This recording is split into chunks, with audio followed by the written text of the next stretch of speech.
Mikhail Gorbachev renuncia e diz que abandona o poder por não admitir a divisão do país.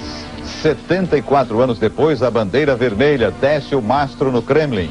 A União Soviética não existe mais. Na Europa e nos Estados Unidos, nossos correspondentes mostram a reação do mundo à saída de Gorbachev. O presidente da Rússia, Boris Yeltsin, é a nova face do poder e assume o comando do botão do arsenal nuclear. O Jornal Nacional está começando.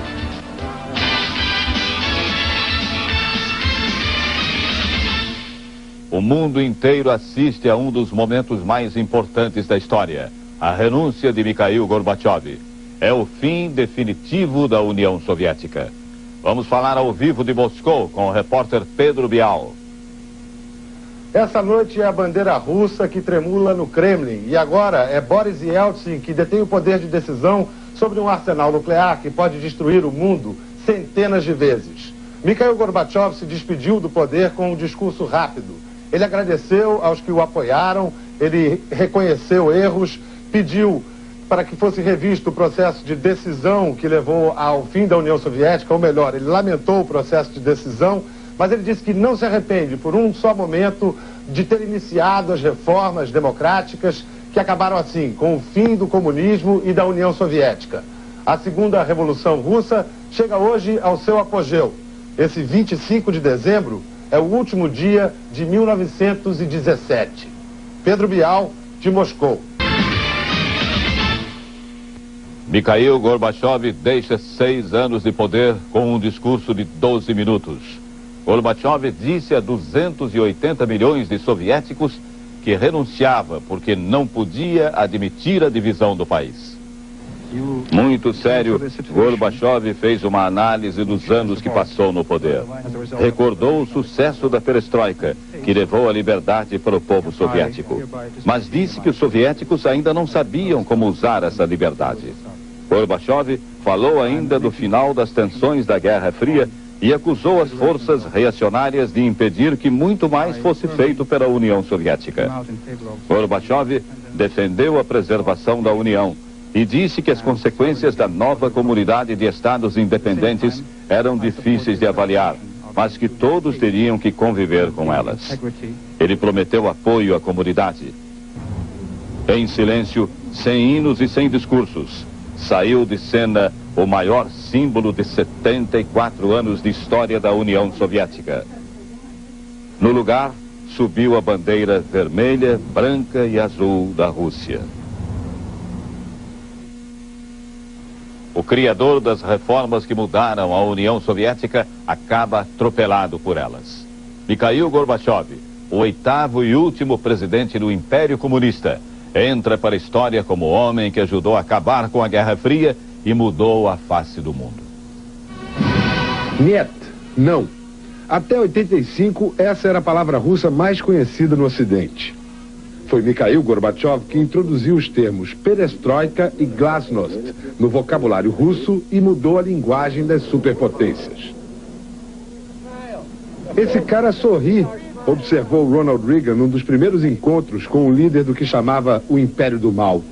A União Soviética perdeu a carranca com Gorbachev. Ele liquidou com um só golpe mais de 40 anos de stalinismo. Deu liberdade de expressão para os russos pela primeira vez na história.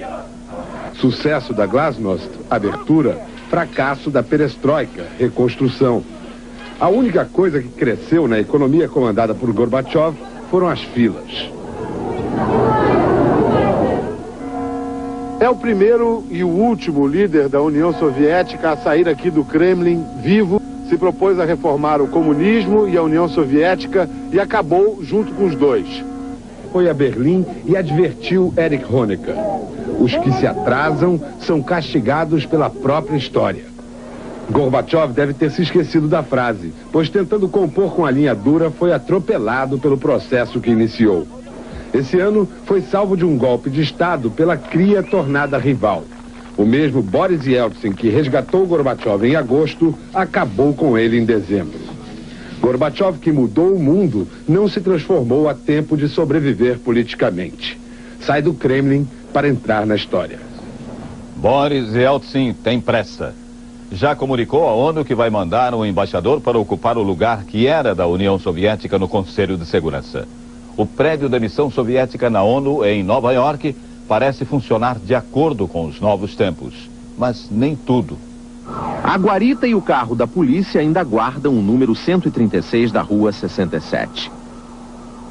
5 câmeras ainda espionam os visitantes e os transeuntes, só que as câmeras, como quase tudo em Nova York, são japonesas. Do outro lado da rua, a placa da sinagoga continua lembrando a perseguição aos judeus da União Soviética. E no portão ainda está lá, colada, a placa da União Soviética.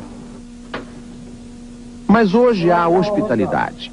O conselheiro da missão, o diplomata Alexander Denisov, vem me receber e mostra imediatamente no hall de entrada as novas bandeiras. A da Rússia, a da Ucrânia e a da Bielorrússia. Pergunto pela bandeira vermelha com foice e martelo e ele diz que está guardada para ser entregue a um museu. Peço para ver, ele desconversa. O pessoal aqui da missão passou o dia de plantão para assistir ao último discurso do presidente Mikhail Gorbachev. E muita gente chorou quando viu a imagem da bandeira vermelha deixando o mastro que fica no alto do Kremlin. Como Gorbachev, muita gente aqui acha que essa comunidade de estados independentes vai ter o mesmo destino da União das Repúblicas Socialistas Soviéticas. Ou seja, não vai dar certo. A China responsabiliza Gorbachev pelo fim da União Soviética, enquanto a Inglaterra reconhece que o ex-presidente fez bom trabalho. Foi no interior da Inglaterra que o primeiro-ministro britânico passou a festa de Natal. John Major comentou a saída do ex-presidente soviético. Gorbachev mudou o curso da história e prestou uma ajuda notável na construção de um mundo mais seguro. A ex-primeira-ministra Margaret Thatcher declarou: agora poderemos até trabalhar juntos. Margaret Thatcher foi a primeira a reconhecer que o mundo ocidental poderia fazer negócios com Gorbachev. A rainha da Grã-Bretanha, que reina mas não governa, na mensagem de Natal, falou sobre o fim da União Soviética, o fim da autocracia, conforme definição da rainha. Apesar de todos os elogios a Gorbachev, a China lançou hoje um dos mais fortes ataques contra o ex-presidente. A China responsabilizou Gorbachev pelo colapso da União Soviética. Glasnost, perestroika, no vocabulário dos líderes chineses que ainda acreditam no comunismo, são palavras que significam o caos econômico e político. A China declarou que vai estabelecer relações diplomáticas com as novas repúblicas que substituem a antiga União Soviética, mas não definiu a data. Como os soviéticos reagiram à renúncia de Gorbachev e o que significa o poder nas mãos de Boris Yeltsin. Voltamos a Moscou ao vivo com o repórter Pedro Bial. Aqui em Moscou, se alguém chorou, chorou escondido. Se alguém comemorou, foi em silêncio. A renúncia de Gorbachev foi recebida com indiferença nas ruas dessa cidade. Uma cidade feita de desesperança. Mikhail Gorbachev disse numa entrevista hoje que só espera o reconhecimento do povo russo no futuro, pois sabe que todos estão muito ocupados agora em tentar sobreviver. Esse é um país nervoso, próximo a uma convulsão social, segundo muitos observadores. Dia 2 de janeiro vão ser liberados os preços aqui na ex-União Soviética. Ninguém sabe o que pode acontecer. Algumas humilhações que Boris Yeltsin submeteu Gorbachev e outras manobras pouco democráticas sujaram a imagem de Yeltsin. E muitos o olham com desconfiança, como se ele fosse um candidato a czar. Yeltsin, através de telefonemas, vem tentando conquistar a confiança de um aliado-chave amigo de Gorbachev, o presidente americano George Bush. Os Estados Unidos, que agora perderam a referência da oposição soviética, veem com atenção e temor o futuro da comunidade de estados independentes. Mikhail Gorbachev telefonou hoje para George Bush antes do discurso de renúncia. Por causa disso, Bush deixou a Casa de Campo e foi para a Casa Branca reescrever a mensagem de Natal que vai ao ar ainda hoje à noite. Bush vai dizer que considera o fim da União Soviética uma grande vitória política dos Estados Unidos. Ele vai dizer também como vai se relacionar com Boris Yeltsin. Agora, o que ele não vai dizer, mas todo mundo aqui sabe o que ele pensa, é que ele não confia em Yeltsin, ele acha que essa comunidade de estados independentes vai durar pouco E ele não tem a mínima certeza de que Yeltsin vai controlar mesmo o arsenal nuclear que pertencia à União Soviética. George Bush já está com muitas saudades de Mikhail Gorbachev. Agora, Valéria Sfer, de Londres. A comunidade europeia já reconheceu a Rússia como herdeira e legítima representante da antiga União Soviética. O anúncio foi feito na mesma hora em que Gorbachev renunciava ao cargo de presidente da União Soviética. O texto da comunidade europeia diz que, a partir de hoje, a Rússia passa a exercer todos os direitos e obrigações internacionais da ex-União Soviética. E o chanceler Helmut Kohl agradeceu Gorbachev por ter aberto o caminho para a unificação da Alemanha. Valéria Sfer, de Londres. Todo o poder que antes estava nas mãos de Gorbachev está agora com o presidente da Rússia, Boris Yeltsin. Ele é o herdeiro do que representou a União Soviética para o mundo e também o novo dono do arsenal nuclear do país.